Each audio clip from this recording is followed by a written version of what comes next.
I'm Amy from Body Fit by Amy, and today I'm going to show you how to do a crunch. The crunch is an abdominal exercise that's been around for a long time, but it often is done wrong. So I'm going to try to give you some tips to make sure that you have the proper form. So we're going to go ahead and come down on our back. So you hear me say this all the time in my videos, but the thing we want to remember with any of our ab work is that we're not pushing the muscle out. Sometimes we get going too fast, we end up pushing that muscle out. We want to be pulling that muscle in. So I often say, especially in Pilates work, that we're imagining there's a string pulling our belly button down or an anchor. So that's a good image to kind of help you. So with the crunch, you hear about the six pack. There's actually more muscles going all the way through the abdominal walls, but they're all connected. So they're all working, even though you might feel those upper ones a little bit more. So a very basic way to make sure you're doing the proper form is to start flat, feet and knees about hip width, shoulder width apart.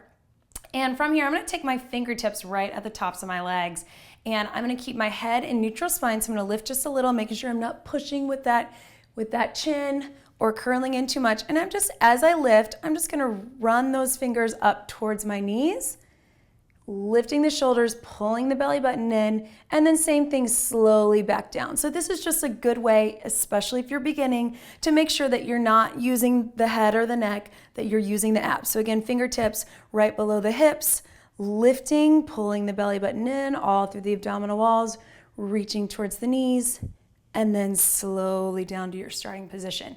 So when you get through that, you can bring those elbows wide, supporting the head. What we want to make sure we don't do is lift in that chin or the elbows or the neck. We really still want to make that lift, getting the shoulder blades off the ground.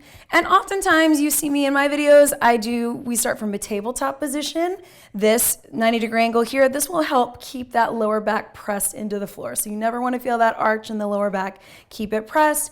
And then same thing from here, elbows wide. We're going to breathe out on the contraction, lifting the shoulders, eyes and chin up to the ceiling. So we're not pulling it forward, and then slowly down. So same idea, just lift, breathe out, and then slowly down. So the main thing with abs, take your time. We never want to be rushing through our abs. That when we do that, we're using our backs, sometimes bending in that spine, which we don't want to do, and then using momentum, which is not using the muscle. So take your time. Pull the belly button in, back is flat, lots of variations. You'll see them all over the channel and all over the videos, but this is your basic crunch.